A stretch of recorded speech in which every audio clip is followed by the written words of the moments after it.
노벨상 수상자 45인의 위대한 지혜입니다.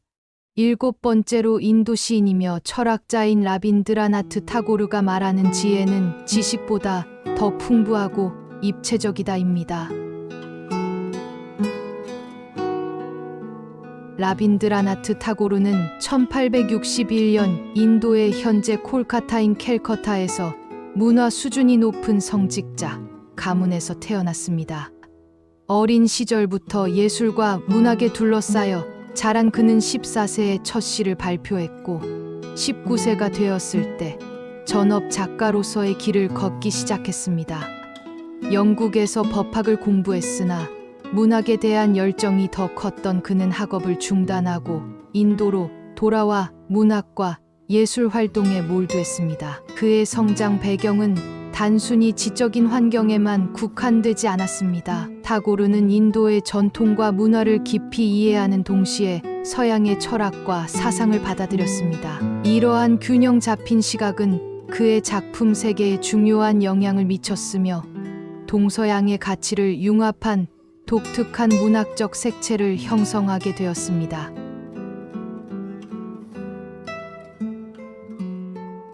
타고르는 생애 동안 50여 편의 시집을 출간했으며 대표작으로는 기탄잘리, 신월, 원정 등이 있습니다. 그는 시뿐만 아니라 소설, 희곡, 에세이 등 다양한 장르에서도 활동했으며 가라앉는 배와 고라 같은 소설로도 큰 주목을 받았습니다. 그의 시는 고전과 민속 문학의 전통을 계승하면서도 맑고 진솔한 분위기와 심오한 철학적 사상, 간결하고 아름다운 언어로 독자들에게 깊은 감동을 주었습니다. 특히 기탄잘리는 인간과 신의 관계, 삶의 의미에 대한 성찰을 담은 작품으로 전 세계 독자들에게 큰 사랑을 받았습니다. 타고르가 1910년 출간한 시집 기탄잘리는 최고의 예술적 가치를 인정받으며 많은 독자들의 사랑을 한 몸에 받았습니다. 당시 타고르는 전 세계 독자들에게 이 시집을 보급하기 위해 직접 작품을 영문으로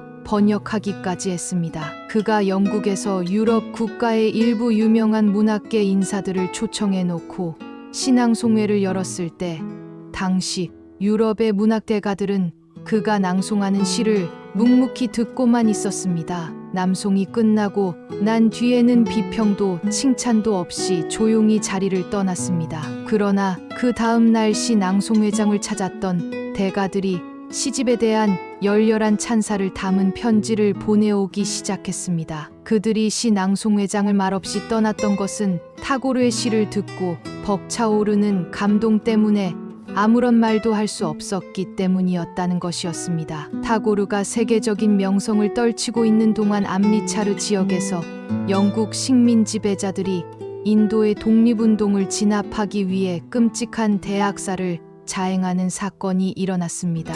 이 참담한 소식을 듣고 강한 분노를 느낀 타고르는 영국 정부에 대해 맹렬한 비난을 퍼부으며 항거의 의미로 영국 여왕이 내린 기사자귀를 반납하였습니다. 결국 타고르의 행동은 인도 국민들의 타오르는 반영 투쟁 열기에 기름을 끼얹는 효과를 내면서 영국 식민 당국에 심각한 타격을 입혔고 이로써 그는 세계적인 진보주의자라는 칭호를 얻게 되었습니다.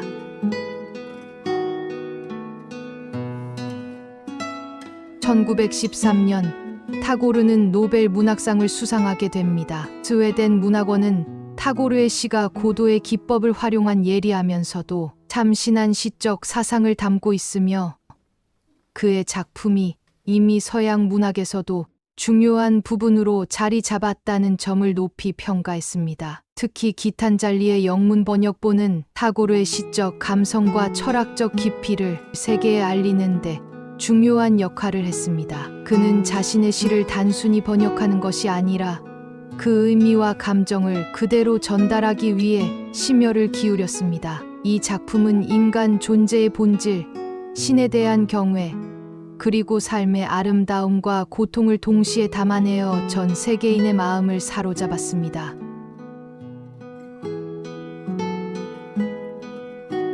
타고르의 작품은 단순한 문학적 성취를 넘어 인생과 세상을 바라보는 깊은 통찰을 제공합니다. 그의 시와 글을 통해 우리가 배울 수 있는 지혜는 다음과 같습니다.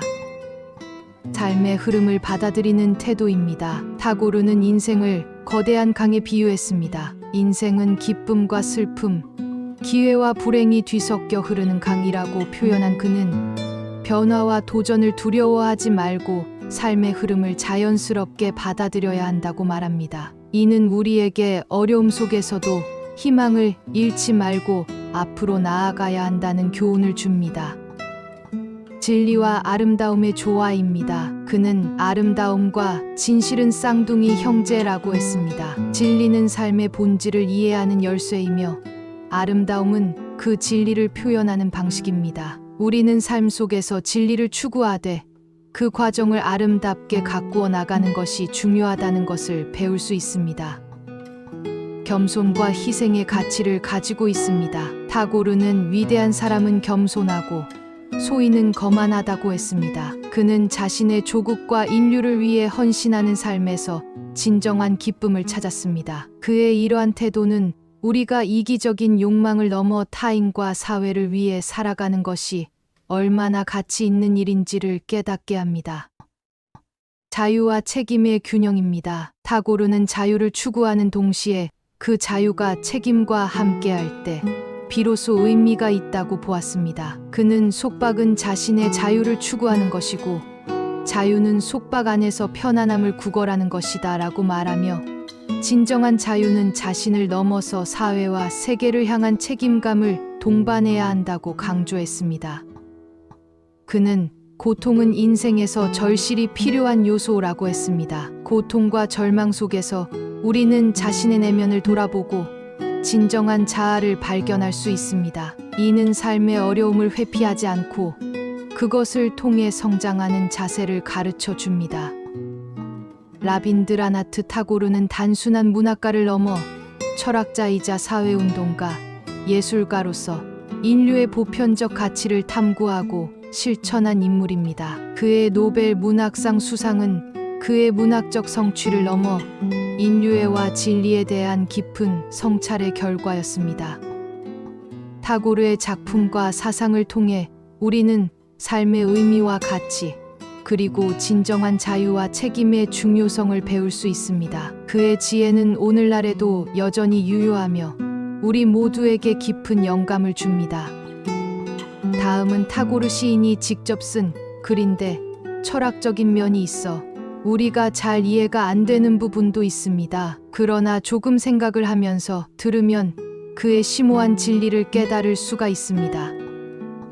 인생은 한 줄기 거대한 강과 같다. 갑작스러운 급류에 의해 전혀 새로운 물길이 트이기도 하는 강. 기쁨과 슬픔, 기회와 불행, 의혹과 위험, 절망과 후회가 늘 뒤섞여 흐르는 강이다. 쾌락은 이슬처럼 연약해서 한번 크게 웃고 나면 흔적도 없이 사라져버린다. 그러나 슬픔은 강에서 질기게 오래간다. 인생의 길에서 같은 장소에 머무를 수 있는 사람은 없다. 산 아래든 해변이든 들판이든 어느 곳에 있든 그 자리에 그대로 서 있는 사람은 없다. 모두들 앞을 향해 나아가야 한다. 사람에게 주어진 시간은 겨우 몇십 년에 불과하지만 그렇다고 꿈처럼 한순간에 사라지는 것은 절대 아니다. 인생에는 감동적이고 눈물겨운 장면들이 한없이 펼쳐진다. 진리에 부합하여 살아가면 삶의 의미도 영원히 살아있는 법이다. 인생이란 책을 들춰보면 대부분의 페이지는 텅 비어 있다. 당신의 사색으로 그 공간을 채워나가야 한다. 변화가 없으면 죽은 것이나 다름없다. 삶이란 수많은 음표로 이루어진 협주곡이다. 순풍이든 역풍이든 인생은 결국 수많은 고통들과 맞서 싸워야 하는 끊임없는 투쟁이다. 이는 혼자 힘으로 수많은 적의 무리를 감당해야 하는 고된 싸움이다. 청춘의 정신은 쇠조각을 다듬어 금으로 만든 기이한 보석이다. 우리의 영혼을 통해 얻은 것들은 죽음도 빼앗아갈 수 없다. 우리는 이 사실을 언젠가는 깨닫게 된다. 영혼이 얻은 건 영혼과 더불어 영원토록 한 몸이나 마찬가지이기 때문이다. 발걸음을 잠시 멈추는 것도 길을 걸어가는 과정의 일부이듯 발을 드는 것도 걷기의 일부이다. 인생의 새로운 문제를 해결하려고 과감하게 시도하는 사람이야말로 사회를 보다 완벽하고 위대하게 변화시킬 수 있는 사람이다. 주어진 틀과 규칙에만 얽매여 살아가는 자들은 사회를 진보시킬 수 없다. 사회를 있는 그대로의 모습으로 유지시켜 나갈 뿐이다. 믿음이란 어둠이 깔려있는 새벽의 밝아올 빛을 감지하고 노래를 부르는 한 마리 새와 같다. 믿음이 있으면 당신의 경직되고 엄숙한 일상의 즐거움을 불러들일 수 있다. 행복이라는 것은 밤하늘의 별과 같아서 칠흑 같은 어둠으로도 가려지지 않는다. 그것은 어둠 속에서도 항상 틈을 찾아 내 빛을 드러낸다. 날개에 황금을 달아놓으면 새도 날아오를 수 없다. 재물이 귀중한 것은 우리가 바라고 욕심내는 재물 그 자체 때문이 아니라 우리 자신이 그것을 간절히 바라기 때문이다. 돈 버는 것을 최고의 목표로 삼는 사람은 자신도 모르는 사이 그들의 생명과 영혼을 부자들이나 금전을 대표하는 단체에 팔아 넘기게 된다. 노동의 대가 없이 손에 넣은 물건은 진정한 수확이라 할 수 없다. 희생을 치르고 얻은 것만이 진정한 당신의 소유물이 될 수 있다. 위대한 사람은 겸손하고 반면 소인은 거만하다. 태양은 빛으로 된 소박한 옷을 입고 있지만 구름은 화려한 치마를 걸치고 있다. 나는 조국을 위해 헌신하는 것을 당연하다고 생각했다. 마음을 다해 헌신하는 가운데 이렇게 커다란 기쁨이 있는지 몰랐다. 사람들이 왜 철저하게 자신을 희생하는 과정에서 무한한 희열을 느끼는지 확실히 알겠다. 과거는 피의 문자로 쓰인 중생의 짧은 생명사이다. 약소한 것이 때로는 무섭게 변할 수도 있다. 급격한 기세로 힘을 모으면 위대함을 발휘할 수 있기 때문이다. 자기 민족을 비하하는 사람은 절대 위대해질 수 없다. 그 역시 다른 민족의 경멸을 받을 수밖에 없는 운명이기 때문이다. 서양 문화를 무턱대고 베끼기만 한다면 그것이 불러일으킨 거대한 환상과 희망이 물거품으로 변하는 것을 보게 될 것이다. 속박은 자신의 자유를 추구하는 것이다. 그러나 자유는 속박 안에서 편안함을 구걸하는 것이다. 뒤에 남아있던 사람이 가장 먼저 앞으로 걸어 나가고 가장 과묵한 사람이 다른 사람에게 더 많은 것을 알려준다. 의심이 있는 곳에 진리가 있다. 진리는 의심의 그림자이기 때문이다. 두 사람의 마음에 존재하는 벽은 영원히 허물 방법이 없다. 마음은 실로 고독하고 두려운 것이다. 아름다움과 진실은 쌍둥이 형제나 다름없다. 그들이 성장하기 위해서는 여유와 자유가 필요하다. 그러나 이익을 꾀하는 탐욕은 여유도 없고 끝도 없다. 속세의 사물은 모두 잠깐 반짝했다가 덧없이 사라져버린다. 그런 사물에 대해 미련을 버리지 못하고 집착하는 것은 어리석은 행동이다. 진리의 강은 실수의 도랑으로부터 흘러들어온 것이다. 이성으로만 무장한 사람은 손잡이 없는 칼을 쓰는 것과 같다. 칼을 쓰려고 하는 순간 자신의 손이 먼저 베일 것이다. 인생을 살며 바보가 되어보지 않은 사람은 영원히 총명해질 수 없다. 세상에 완벽한 것은 없다. 장미는 아름다운 꽃이지만 가시가 있고 하늘의 귀여운 천사도 분명 실수할 때가 있다. 가능이 불가능에게 물었다. 너는 어디 사니? 그러자 불가능이 대답했다. 무능하고 무력한 사람들의 꿈속에 살아. 좋은 일을 한다고 요란하게 부산을 떠는 사람은 정작 좋은 일에는 투자할 시간이 없다. 어둠은 광명을 향한 여정이지만 무지는 죽음을 향한 여정이다. 세상을 살면서 참을 수 없이 아픈 고통을 겪을 때마다 마음속으로 이 말을 되새기라. 현생을 초월하자. 당신의 모든 것은 현세에만 국한되는 것이 아니라 영원히 지속되는 것이다. 총애가 풀이 죽은 채 말했다. 내가 아무리 사물들을 우러러봐도 그들은 나에게 아무것도 되돌려주지 않아. 그러자 동정이 솔직하게 이야기했다. 나는 다른 이들에게 이것저것 퍼주지만 한 번도 되돌아오길 바란 적이 없단다. 고난은 당신이 승리할 수 있다는 강인한 용기를 불러일으켜 심오한 운명을 제어할 수 있게 한다. 진정으로 즐거움과 자유를 누리는 사람은 구속을 받지 않는 게 아니라 구속 그 자체를 즐거움을 얻는 수단으로 승화시킬 줄 아는 사람이다. 그들은 구속을 마치 사랑하는 사람이 그의 두 팔을 꼭 껴안고 있는 것과 같다고 생각한다. 마음 아프고 실망스러운 일이 있다고 해서 삶에 가치 있는 모든 것을 포기해서는 안 된다. 고통이란 인생에서 절실히 필요한 요소이다. 고통과 절망의 불꽃 속에서 달구어져야만 자신의 내재적인 자아를 인식하고 그 자아의 영원성을 깨달을 수 있기 때문이다. 사랑의 다른 명칭은 바로 모든 것에 대한 포용이다. 이러한 포용력과 생명의 침투력이 있기에 인류 영혼의 숨결과 만물에 가득 퍼져 있는 정신이 결합할 수 있다. 많은 친구들과 교제하는 것은 마음의 병을 치유할 수 있는 가장 효과적인 약이다. 허위로 가득한 진실은 악마보다 무섭다. 다른 사람의 죄악을 용인하고 반대하지 않는 것은 결국 죄를 부추기는 것과 다름없다. 권력이 세상을 향해 말했다. 너는 내 것이다. 세상은 권력을 왕좌에 앉은 죄수로 만들었다. 사랑이 세상을 향해 말했다. 나는 그대의 것이다. 세상은 사랑에게 머물 수 있는 자유를 주었다. 예술가는 대자연의 연인이다. 따라서 그는 자연의 하인이면서 주인이기도 하다. 예술가는 유일무이한 존재, 즉 세계 만물의 영혼을 발견할 수 있어야 한다. 예술의 기능은 인간의 실제 세계, 즉 진실과 아름다움이 생생하게 살아있는 세계를 건설하는 데 있다. 예술의 기본 목적은 인격을 표현하는 데 있을 뿐 추상적이고 분석적인 사물을 표현하고자 하는 것이 아니다. 예술은 반드시 미술과 음악의 언어를 사용해야만 한다.